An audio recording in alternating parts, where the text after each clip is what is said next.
But we're also debating why are Reform UK now, certainly in membership, more popular than the Conservatives, or actually they're heading that way.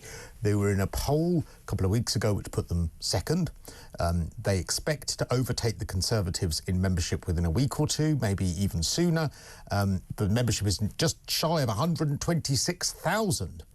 As we speak, 125,994, if I am being precise. Well, Zia Yusuf is the chairman of Reform UK, and I presume today you're in quite a sprightly mood, Zia, hearing this news. Well, very much in the Christmas spirit, so obviously always a great festive time of year. But I think what's really clear is something is happening in the United Kingdom. History is being made in real time because the stranglehold that the two old parties have had on British politics, that duopoly of the same old two parties that has been around for a century, is finally being broken. We saw it with the polling numbers where we're making new highs in pretty much every poll, and several polls put us in second place now in a three-way dead heat with the two old parties. But with the membership, something extraordinary is happening with the membership. I mean, you talked about us surpassing the Tories in the next week or so. The Telegraph yesterday ran a story when they saw us put the live ticker on the internet that they expected us to surpass the Tories sometime in the next month. Well, I can tell you in the last couple of hours, a new member has been signing up every 6 seconds. Wow. We're currently at 126,000. We will surpass the Tories at just over 131,000. So I think it might be a very special Christmas. 126,002.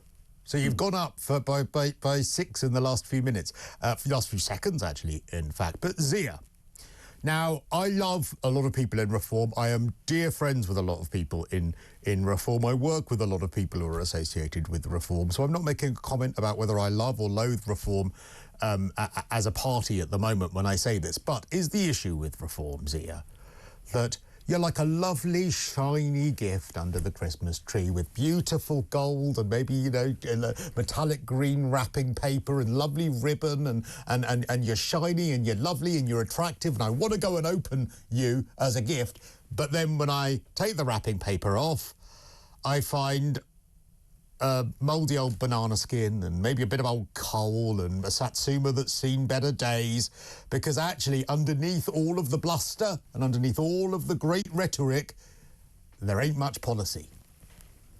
Anyone who takes that view, which I actually don't think anyone in good faith would take that view, people are joining because they see in Reform not just a party that points out the problems, which is actually a very important thing to be able to do when a country is hurtling towards the cliff edge at the pace that it is, because people see in Reform's leadership actually people almost to a person who have had very successful careers outside of politics and frankly have come into politics because they think the country is headed in a very bad direction and needs really to be saved and then to be taken to new heights. If you go to the Reform website, you can go and read our contract with the people. You will see our policies. And look what's happened even in the last few weeks. You've seen Richard Tice come out and say it's time to renationalise the water companies. Look, we're in favour of free markets, but if there are water companies enriching their executives, polluting the water and paying dividends to their topcos, and consumers have to foot massive price hikes, that's not capitalism. Yeah, that's not a market. That's not a free market. You're right. That's not a free market. That's a monopoly. So we're not in favour of those things. And in contrast, you had Kemi Badenoch in the Times this weekend saying that, oh, well, Reform don't have policies. We're the ones who do have policies, who are announcing policies. She's the one who is refusing to announce any policies, and we actually understand why. Her point was, though, that you've got policies, but they're not very well thought through. And I just spoke to Simon Danchuk about one particularly, and I'm getting a lot of stick on the text for this, but I'm going to stick with it in as much as on paper your policy to turn back the boats is who would disagree with that? But actually, when it was tried by Priti Patel, the Navy refused. Now, a lot of people have been messaging me saying, well, the Navy should have been fired. The Admiralty should have been brought in. The Royal Navy threatened to walk away from Boris Johnson and Priti Patel in order to stem the boats. They refused to turn them back. Now, again, it's very easy for Reform to sort of throw out the Royal Navy should turn back the boats. But if the Navy refuse, you're getting into the realms of then having to either dismiss the Navy or come up with a different force in order to do so. That's much more than just a policy that you'll get the Navy to turn the boats back. So do you see the point I'm making?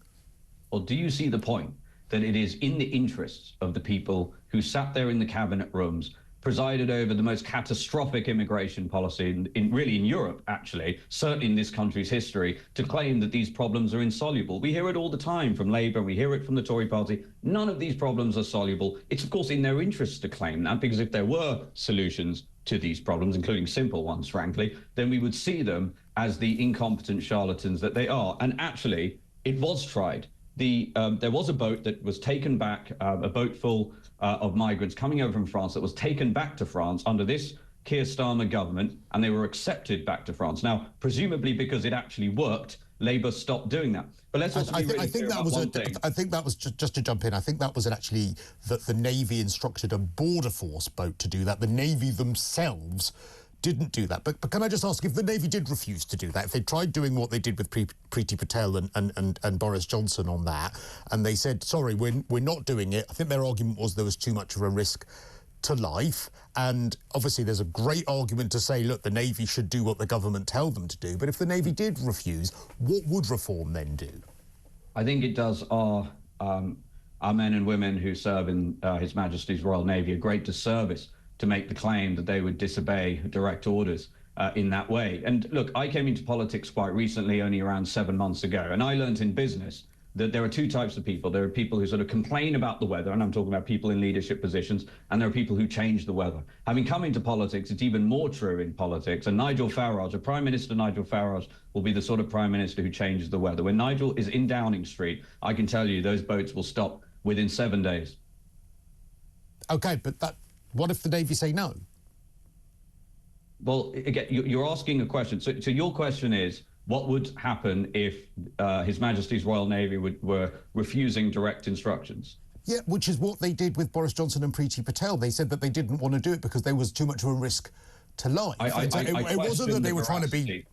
I question the veracity of those claims. But let's also be really clear about something, right? Our policy in terms of how we would stop the boats, we've been crystal clear about how we would do it. Number one, you have to leave the ECHR, something that Kemi Badenoch still refuses to commit to do. That is not a totally sufficient thing to do, but it is absolutely necessary. If you do not do that, you will always be at the mercy of the legal industrial complex, you know, these armies of lawyers who make money out of keeping people who have no business in this country here. So that's the first thing you'd have to do. The second thing you do would declare very clearly and pass legislation to say that anybody who comes here illegally will never be granted the right to stay ever under any circumstances. So you take away the incentive. You then have to start deporting the people who break those rules, and then you deploy His Majesty's Royal Navy on a humanitarian mission to pick up any boats and migrants who are trying to make the journey. And by the way, hundreds of them have died tragically making that journey, right? So let's be really clear about this. The people who propagate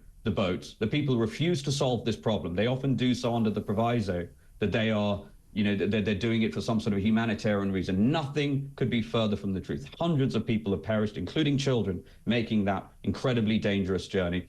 His Majesty's Royal Navy have on many occasions carried out humanitarian missions with great aplomb and exceptional professionalism. There's absolutely no reason why they wouldn't do that when reform is in government. OK, just to let you know, though, on February 2nd, 2022, the Royal Navy put out, the Ministry of Defence Press Office put out an actual tweet saying the Royal Navy and Royal Marines will not be using pushback tactics in the English Channel, although a military commander will retain the existing ability to instruct border force to use them when appropriate.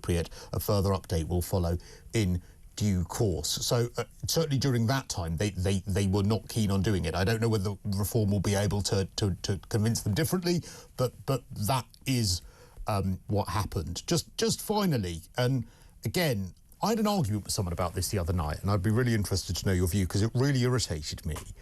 I was actually talking about your tax policy in the last election, which I think sometimes doesn't get enough discussion, especially today when we're talking about high tax rates. And I know that in your manifesto, you wouldn't have had people in tax for the first £20,000, and you'd have got rid of IR35, you'd have stopped penalising landlords. There was, I think, some good stuff in there.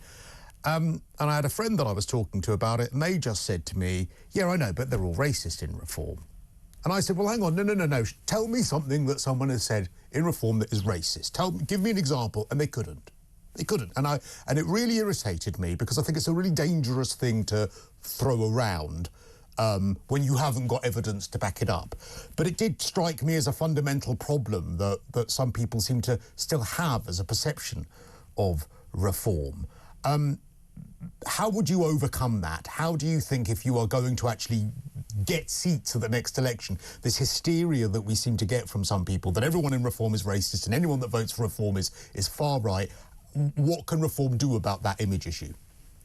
Well, the reality is that people who make that claim do so because they can't engage us on our arguments and have the mental acuity of a 12-year-old. And the reality is we see every single day that people no longer believe that. We are now polling anywhere between 23 and 26% in this country, depending on the poll. So anyone who is making that claim is now leveling that charge at 1 in 4 of the British people.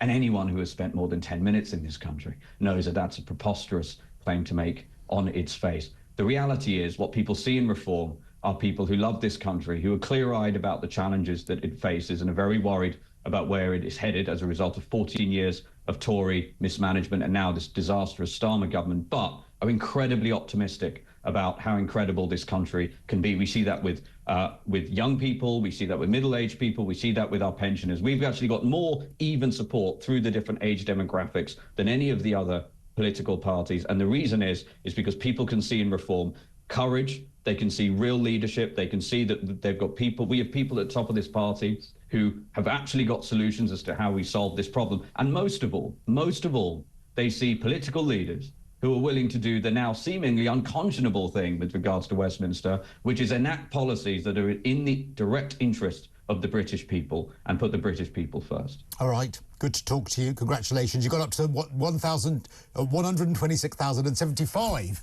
since we started the conversation. You know, I was thinking you might have overtaken the Tories while we were talking. That would have been a cause for celebration. Nice to talk to you, and have a nice Christmas. That's Zia Yusuf, chairman of Reform UK.